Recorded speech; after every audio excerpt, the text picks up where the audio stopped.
Welcome to Evergreen Tactics Podcast.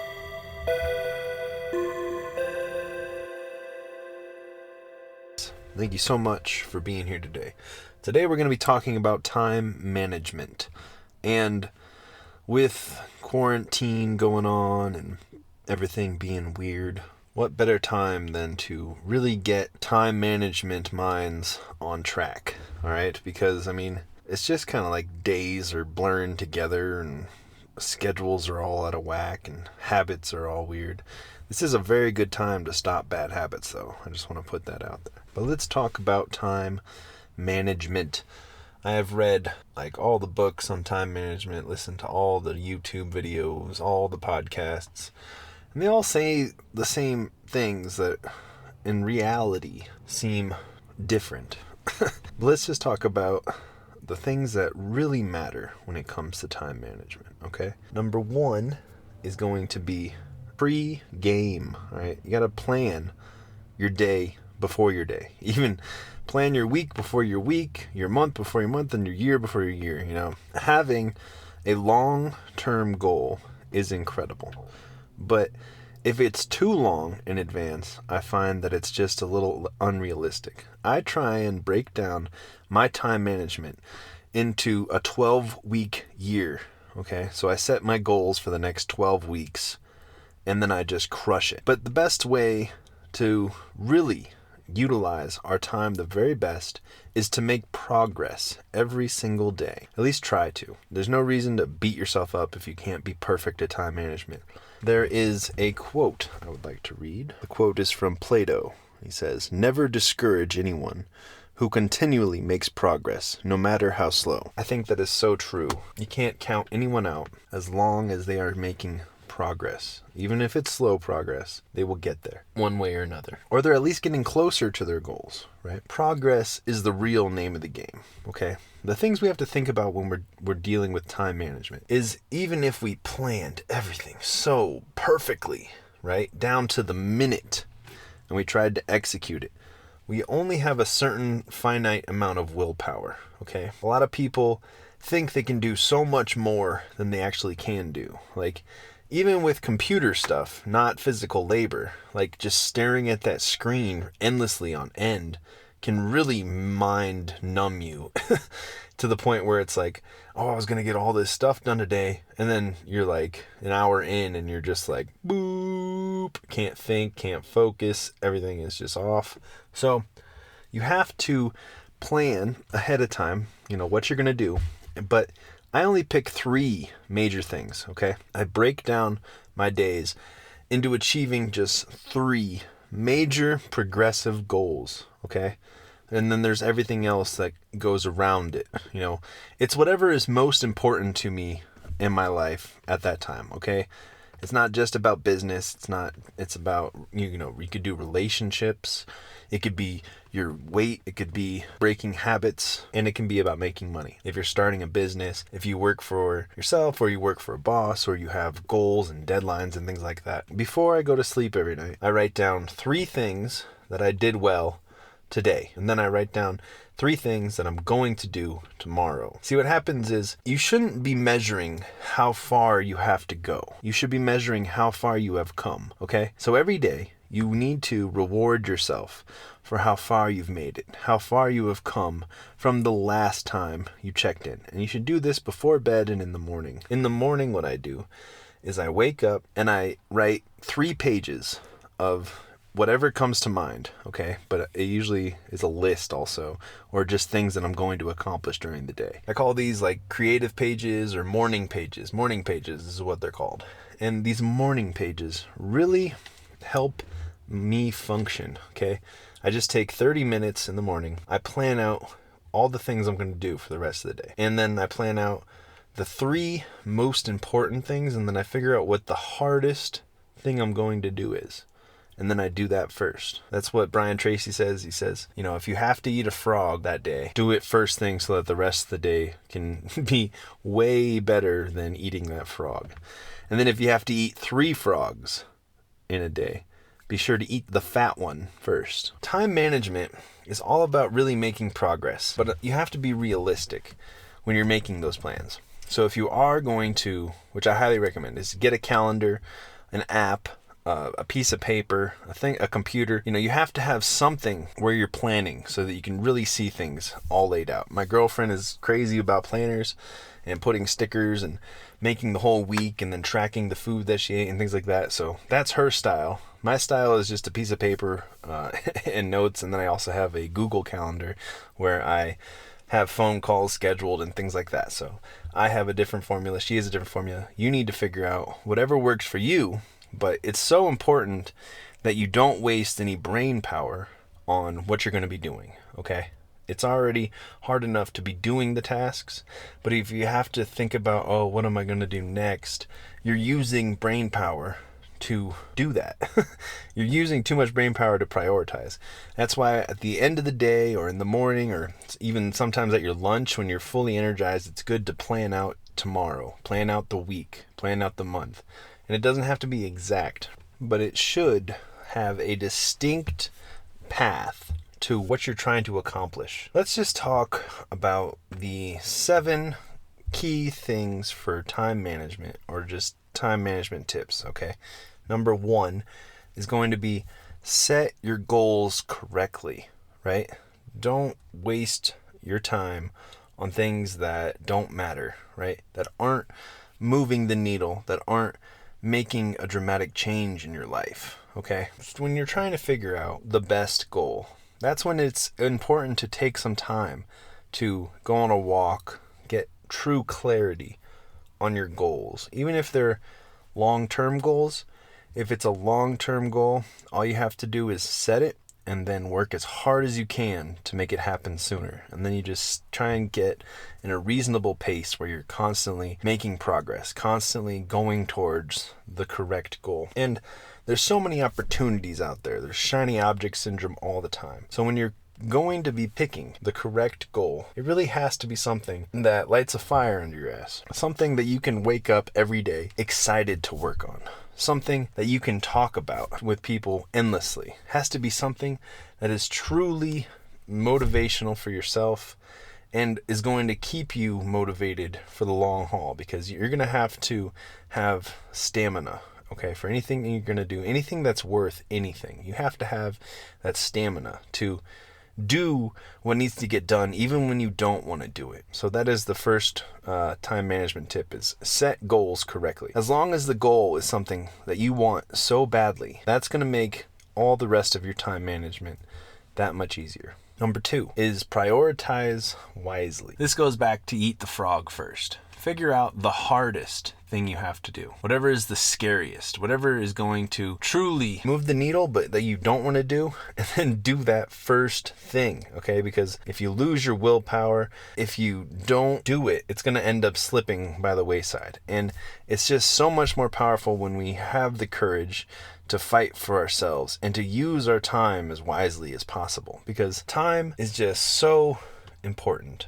In America, we are very obsessed with money, how much people's wealth, how much you get paid for this, and how much did you buy that for. But what we don't prioritize enough is our time. And our time is the most important asset we have. So prioritize your time wisely. If you can, automate, eliminate, and delegate everything that you don't want to do. Everything that somebody else could do that you don't enjoy doing or that doesn't fascinate and motivate you. Those are what you should be focusing on, is the things that fascinate and motivate you and are the most important to moving forward. Everything else you should try and automate, eliminate, or delegate. That was number 2. That's prioritize wisely. Number 3, set a limit. Set a time limit for how long you're going to focus on a specific task. Set a time limit. Before, I break mine down into 45 and 90 minute chunks where I just deep focus, and I focus on the task, because if this time is dedicated to this,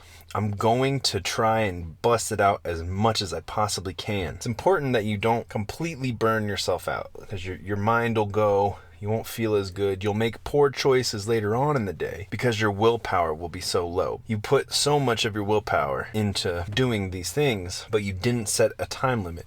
So you weren't pacing yourself. You'll burn out, just like exercise. You'll work out too hard and then you'll hurt yourself. So you don't want to do that. So set distinct time for how long you are going to deep work and focus on this task, and then you're going to take a break. All right, so that brings us to number 4, which is take breaks between tasks. All things creative wise need that extra lit flame in your mind. You got to have that extra gear spinning, that extra wheel that's always thinking, that's coming up with new opportunities, that's seeing what is most important. And you don't get that if you're just always working, always burning yourself at the grindstone, burning yourself at both ends. You get put out. You got to take breaks and you got to reward yourself. You need that little dopamine kick, because that's going to train yourself that working hard is good. And then you're going to be able to build that willpower. You're going to build that dopamine because your body's going to think it gets a reward. We're all habitual creatures. If we get that reward at the end,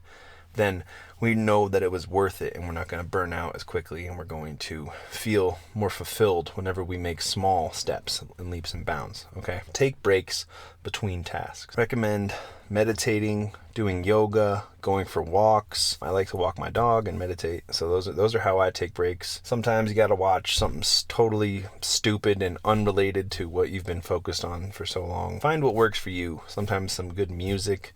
Just something to change your brain patterns, because you've been super focused on one task and now you really need to relieve your brain. So you have to find something that takes the edge off just for a little bit so that you can go back in with your maximum effort afterwards. All right, number 5, organize yourself. Figure out what time during the day is your golden hours and make those sacred. So there's like a certain time in everyone's day, depending on what sort of pattern or routine you have, where you can really do your best work, where you can get into a state of flow, where you can really pour yourself into something, and time and everything else just fades away. That's my first recommendation when it comes to organizing yourself, is figure out what are you really spending all your time on during the day too. And the best way for you to find that out is to get one of those little alarms, or like get the alarm app or on your phone. Everybody has the alarm app.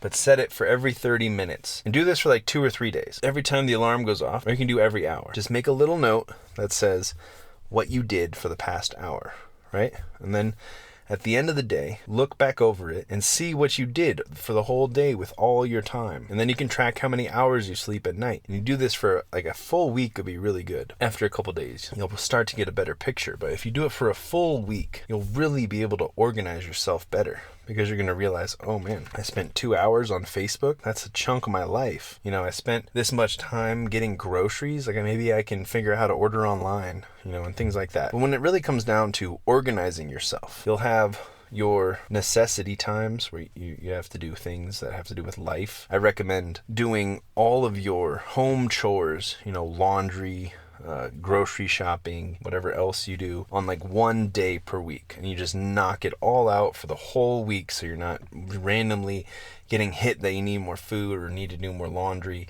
or clean the house. That was another one. Or clean the car, or do your paperwork for taxes or something like that.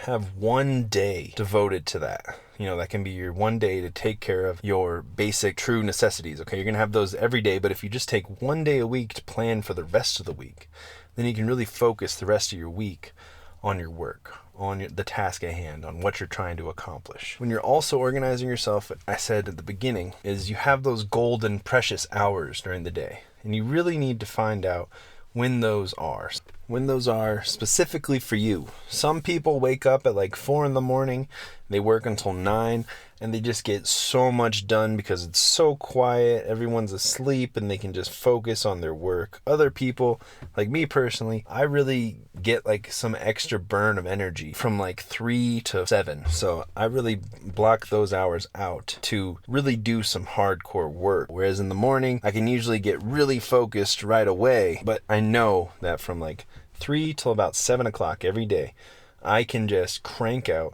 my absolute best work. So those are my golden hours that I don't let anybody plan. I don't let anybody do anything. So figure out where your golden hours during the day are, when you get the absolute most work, all right? And those are going to be the hours where you just shut your phone off. Sometimes people tell you to like light a candle because it'll trigger your mind to know like this is time to get some shit done. You want to have those habits that go off that remind you like this is my game time. This is where I'm going to put in the work. Those are crucial. Okay. The rest of your day though can really be built from there. So once you know like when you work the absolute best, sometimes it doesn't correlate with your job and so on and so forth, but it's still good to know, because if you have a job but you want to start a separate business, and your separate business, you really do good work on it and these certain times, then you want to savor those moments. The key things I think are, in the morning, do the hardest thing possible. Eat the frog.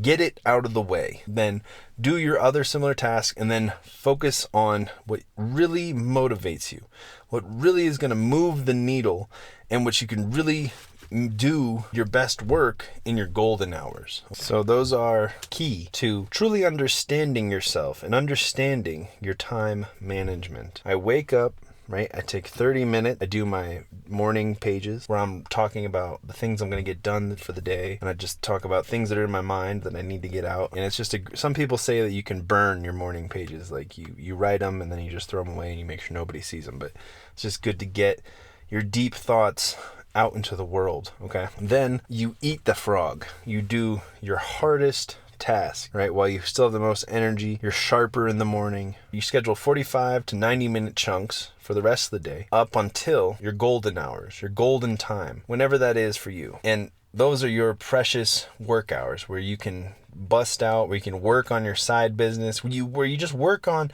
whatever matters most to you. It could be your weight loss. It could be your relationships. I use it for my work because I'm very work motivated. And then at the end of the day, you look back on how far you've come that day and you plan tomorrow. So those are my ideas for time management, but we're only on number 5, which is organize yourself. Organize your life in whatever way you possibly can, and it will help you immensely. Money likes cleanliness. Money likes organization. If you know your numbers, if you're on time, if you're clean, good things will happen. All right, number 6, remove non-essential tasks. So everything that can be done without you, let it be done without you, or just get it out of the picture. Automate your emails, eliminate your, supply run, or delegate your supply runs, eliminate your phone calls with useless people. Find ways to simplify your life. We just get so caught into our phone and so trapped into the hustle and bustle that we never are sure if we're really moving forward unless we're keeping track, and we can see that we're moving forward, and we can track our time, and we can see if we're moving forward if every night we look back and we see how far we've come. If we haven't gotten very far, if we've even gone backwards, it's time to readjust. But removing non-essential tasks is really going to help you make progress on your goals. And it all just depends on where you're pouring your energy into. We only have so much willpower that we can muster, and only so much focus that we can have and give to one thing at a time. I like to pretend that I can multitask because it feels so good to work and read a book. You get a lot more quality work if you just focus on one thing at a time, and you can pour yourself into it. If you constantly have to do non-essential tasks, then you're pouring your energy into non-essential things when you could be focusing on growth, focusing on time management, or focusing on your business, on your life, on the things that matter most. Just think about that. Remove non-essential tasks. Now is when it is time for you to plan ahead, plan your life. So we're going to talk about the 12-week year. 12 weeks, 84 days. What happens when you do this is you'll be able to start to 10x your life and 10x your business, because you set 1-year goals first. So what is your big Super Bowl goal for this year? What is the one thing that if you could achieve it would make the most impact on your life? And now I want you to plan to achieve that one goal, but in 12 weeks. You bust out a piece of line paper. You get like a spreadsheet or something that has 84 lines on it. And you plan out 3 things that if you could do each day that you would accomplish your Super Bowl goal in 84 days, right? But instead of going from now till then, you start at the end in mind, okay? And you reverse engineer it. So in order for your Super Bowl goal to happen, what is the first step And then what is the steps that are going to get you to your Super Bowl goal, right? And you break those down. And you want to be as detailed as possible. This is when you really need to think. And you really need to take some time to plan your 12-week year. You break it down, what it would look like day by day. And of course, we're not always going to hit our daily goals or our weekly goals or our monthly goals. But at least we'll know that if we did this, and this, we will eventually get to our Super Bowl goal that means so much to us. That means so much to everything we're trying to get. And if you do, all right, if maybe the first 12 weeks you don't make your goal, at least you can do it in the next 12 weeks and you'll have mastered the steps that it takes to truly make progress, to truly get to where you're going. And instead of thinking like normal people who take like holidays off and, do stupid shit, just forget holidays, forget dates. None of that is going to pay your bills. None of that is going to get your dream. You need to simplify and focus and just see what you could be, right? Don't let the world hold you back from becoming your best self, from becoming the person that you know you can be. I don't care if you just lost your job, bill collectors are calling, your ex-wife hates you. Like, I know that if you just get busy, right? If you make a plan and you manage your time effectively and you don't let stress or other people's opinions get in your way, you can take over the world. This can be the day that you turn your whole life around, that you truly focus on what matters to you, your bliss, right? And you put away all the childish other shit. And you can start to make a difference in the world, make a difference for your family, make a difference in all the right ways. But it all comes down to discipline. Discipline yourself to accomplish 3 major goals every day. And even if you don't accomplish, at least have the discipline to focus on making progress on 3 goals every day. To focus, to turn your phone off, to turn off the TV. Do what is going to get things done, right? Or if you have to go into your car and just bust some shit out, or you got to go to work, whatever it is. But if you just focus on getting 3 major goals done every day, and you block out your big frog in the morning, and then you work during your golden hours, you're going to make incredible progress. And then the key thing again is to measure how far you've come, not how far you have to go, okay? If you're always looking at how much further you have to go, you're going to get burnt out. You have to look back and reward yourself for how far you've come in one day. And then push yourself the next day to get even farther and to just take control of your life and take control of your time. Your time is your most precious asset. Manage it wisely. Most people don't plan out their lives, don't have any goal, don't have any vision. It's something like 50%. If you're a competitive person, put the favor in your court. Put the odds on your side, all right? Because if 50% of people don't have goals and don't plan, 50% of the people that succeed. But out of the people that do plan and do have goals, I guarantee they are making more. They are doing more with their lives than the people that don't plan, that don't have discipline, that don't manage their time correctly. Well, that has been today's episode on time management. All right, I think it's just a good time to figure out, how many hours do you sleep, right?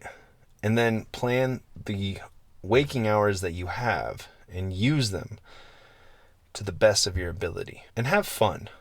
That's one thing I should have talked more about in this. It's like work your ass off so that you can enjoy your life.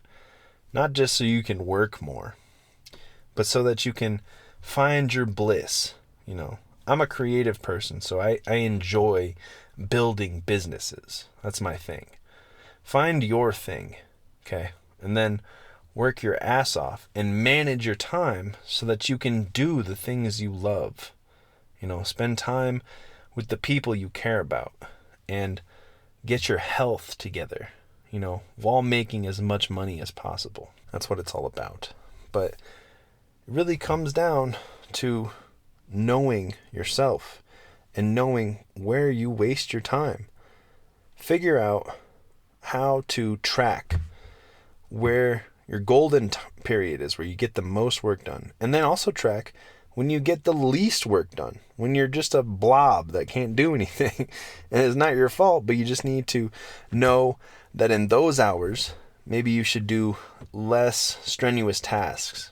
Just do little copy and paste stuff, things that still take up time, but don't require so much brain power. I really hope this has inspired you to learn more about time management and to figure out how you can get the most out of your life with the time you have.